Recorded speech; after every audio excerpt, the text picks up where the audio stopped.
আসসালামু আলাইকুম বাবা। আসসালামু আলাইকুম বাবা। ওয়ালাইকুম আসসালাম, ওয়ালাইকুম আসসালাম। তোমরা কেমন আছো বাবা মা? জি, আলহামদুলিল্লাহ বাবা, আমরা ভালো আছি। বাবা, আজকে তো আমার মাদ্রাসা বন্ধ, আমি কি আপনার সাথে দোকানে যেতে পারি? নিশ্চয়ই, তুমি গেলে আমারও একটু সাহায্য হবে বাবা।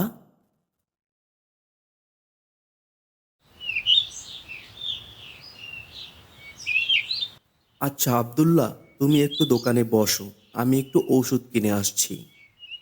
তুমি দোকানের খেয়াল রেখো, না বলে কখনো কারোর কোনো জিনিস নেবে না। আল্লাহ তাআলা কিন্তু সব কিছু দেখেন। হুম, ঠিক আছে।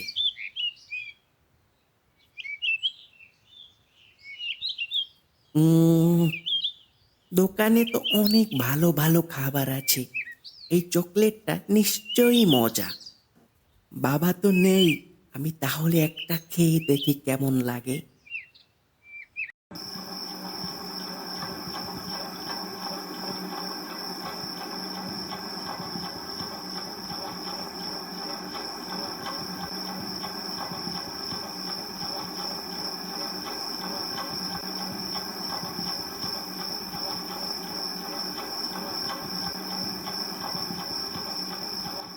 উফ, ঘুমই আসছে না। আজকে আমি কি কাজটা ঠিক করেছি? দোকান তো আমার বাবারই, তাহলে না বলে খাওয়ার তো আমার কোনো দরকারই ছিল না। বাবাকে বললে বাবা তো এমনিই দিয়ে দিত। বাবা তো বলেছেন যে কারোর কোনো কিছু, কোনো জিনিস না বলে যাতে আমি না ধরি। আমার এই কাজ আল্লাহ তাআলা সবই দেখেছেন। আল্লাহ তাআলা নিশ্চয়ই আমার প্রতি অখুশি হয়েছেন। যাই, আপুর কাছে গিয়ে বলি।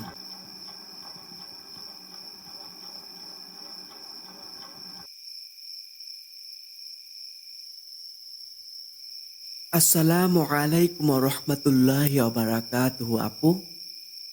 ওয়ালাইকুম আসসালাম ভাইয়া। কি হয়েছে তোমার? তোমাকে এত অস্থির দেখাচ্ছে কেন? শরীর ঠিক আছে তো? হুম, শরীর আলহামদুলিল্লাহ ঠিক আছে। আপু, আমি তোমাকে কিছু কথা বলতে চাই। হ্যাঁ বলো, কি বলতে চাও? উম, আপু, আমি না আজকে অনেক একটা বাজে কাজ করে ফেলেছি। আমি বাবার দোকান থেকে না বলে চকলেট খেয়েছি। আমি অন্যায় করেছি আপু, লুকিয়ে লুকিয়ে না বলে খেয়ে ফেলেছি। আমার এখন খুব খারাপ লাগছে। আল্লাহ তাআলা তো সবার সব কিছুই দেখেন, তাই না? হ্যাঁ ভাইয়া, তোমার কথা তো ঠিক আছে, কিন্তু কেউ যদি অন্যায় করার পর তার কাজের জন্য অনুশোচনা করেন ও ভুল স্বীকার করেন, আল্লাহ তাআলার কাছে ক্ষমা চায়, আল্লাহ তাআলা তাহলে তাকে ক্ষমা করে দেন। তুমি বাবাকে সবটা বলো, দেখবে বাবা রাগ করবেন না, নিশ্চয়ই তোমাকে বুঝবেন।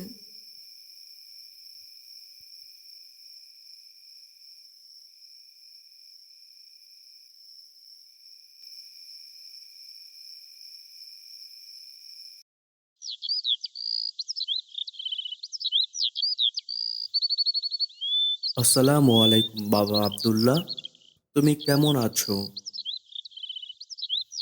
ওয়ালাইকুম আসসালাম বাবা, আপনার সাথে আমার কিছু কথা ছিল। আসলে কিভাবে যে বলি। কি কথা বাবা? বলো, কোনো সমস্যা নেই। বাবা, আমি আপনাকে না বলে লুকিয়ে লুকিয়ে দোকান থেকে কালকে চকলেট খেয়েছিলাম। আমি দুঃখিত বাবা, আপনি বলা সত্ত্বেও আমি না বলে খেয়েছি। আমাকে ক্ষমা করে দিন। আমার পাগল ছেলেটা। বাবা, তুমি আমার ছেলে, তাই তোমার দোকানের মালের প্রতি হক আছে। কিন্তু তুমি যদি এভাবে না বলে লুকিয়ে খাওয়ার অভ্যাস করতে, তাহলে একটা সময় হয়তো তোমার এই অভ্যাসটা একটি বড় অপরাধে পরিণত হতে পারত। কিন্তু তুমি তোমার ভুল বুঝতে পেরেছ এবং অনুশোচনা করেছ, ক্ষমা চেয়েছ, আল্লাহ তাআলা নিশ্চয়ই ক্ষমা করবেন। কারণ আল্লাহ তাআলা হচ্ছেন উত্তম পরিকল্পনাকারী এবং ক্ষমাশীল পরম দয়ালু। আমাদের নবী করিম সাল্লাল্লাহু আলাইহি ওয়াসাল্লাম বলেছেন, সততা ঈমানের অঙ্গ। যদি কেউ কোনো ছোট কাজেও সততার সাথে করে, তাহলে আল্লাহ তাআলা তাকে বড় কাজে সম্মানিত করেন। সততা থাকলে তুমি একদিন অনেক বড় হবে বাবা, এবং সফলও হবে ইনশাআল্লাহ। আর এভাবেই একদিন আব্দুল্লাহ আস্তে আস্তে ওই গ্রামের সবচেয়ে সৎ বালক হয়ে উঠল। সততার প্রতীক হিসেবে ওই গ্রামে আব্দুল্লাহর নাম ডাক ছড়িয়ে পড়ল।